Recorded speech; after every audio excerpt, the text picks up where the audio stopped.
अलवर में हुई कांवड़ियों की मौत के लिए आखिर जवाबदेही किसकी?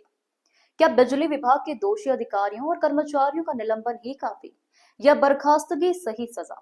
यह बड़ा सवाल। ग्रामीण सरकार की कार्यवाही से नाखुश, बैठे भूख हड़ताल पर।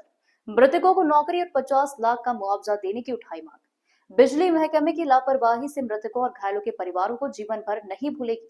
सावन की ये शिवरात्रि, सावन का महीना जहां हर तरफ भक्ति और खुशियों की बहार लिए हुए हैं, वहीं इस बार सावन की शिवरात्रि अचानक उन लोगों के लिए मातम का सबब बन गई जो अलवर के लक्ष्मणगढ़ के बिच गांव में कावड़ लेकर भोलेनाथ के चरणों में अर्पित करने पहुंचते हुए मौत के मुंह में चले गए। वहीं 30 से अधिक लोग झुलसकर अस्पतालों में भर्ती हुए। कुछ लोगों की खुशियां अचानक उस वक्त मातम में बदल गई जब बिजली महकमे की लापरवाही के चलते बिना कसे नीचे झूलते 11 केवी तार छू जाने से 2 कावड़ियों की मौके पर ही मौत हो गई और 30 से अधिक घायल हो गए। मामले की गंभीरता को देखते हुए अलवर से विधायक और राजस्थान सरकार में मंत्री संजय शर्मा जयपुर से तुरंत अलवर पहुंचे और घायलों की कुशल क्षेम जाने। सरकार ने विद्युत विभाग के कनिष्ठ अभियंता और हेल्पर को तुरंत प्रभाव से निलंबित कर दिया। इसके साथ ही मृतकों को 10-10 लाख की मुआवजा राशि राज्य सरकार के द्वारा देने की घोषणा की गई, लेकिन ग्रामीण इससे नाखुश होकर और भूख हड़ताल पर बैठ गए। स्थानीय बंदिशों की राज्य सरकार से यह मांग है स्थानीय बाशिंदों की राज्य सरकार से यह मांग है कि दोनों मृतकों के परिवार में एक एक व्यक्ति को सरकारी नौकरी दी जाए।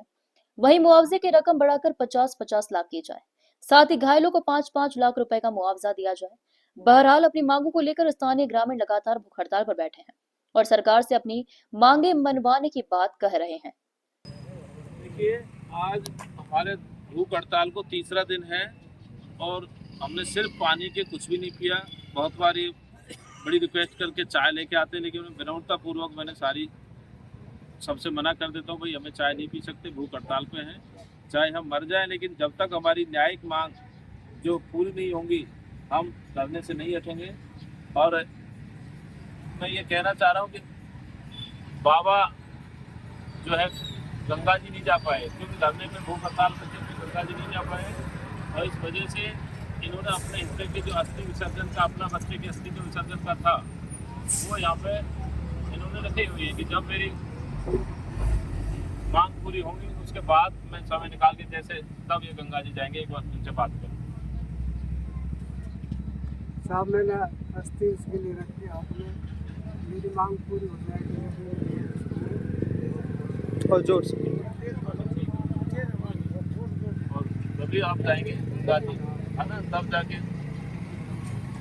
हम ईश्वर से हम प्रार्थना करते हैं कि हम जल्दी से जल्दी इनकी मांग पूरी करे सरकार। और ये सरकार इतनी निष्ठुर नहीं बने कि एक गरीब परिवार जिसके पास आधा बीघा जमीन नहीं है, जिसके एक ब्याह के लायक बच्ची भी है और 2 बच्चे हैं छोटे पढ़ाई के लिए, और उनके लिए इतनी निष्ठुर नहीं बने कि जो है बिल्कुल ध्यान नहीं दे रही मामले पर।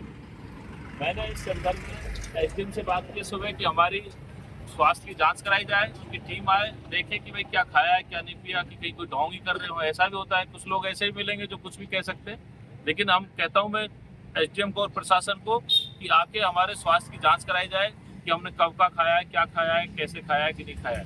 और क्योंकि कोई भी अगर व्यक्ति को कुछ भी नुकसान होता है, मेरे साथ साथ बाबा ने कुछ नहीं खाया और जो अपने इलियास जी हैं खान उन्होंने कुछ नहीं खाया, इन्होंने कुछ नहीं खाया और दौलत जी ने कुछ नहीं खाया, दौलत राम जी। अब इनमें से बुजुर्ग व्यक्ति भी है जिनकी दवा चल रही है।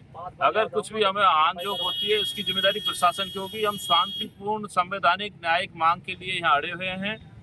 अब प्रशासन देखे, सरकार देखे कि उनको क्या डिसीजन लेना। न्याय नहीं मिलेगा इतना हम साथ रहेंगे, क्या मरना पड़े, न्याय की मांग है।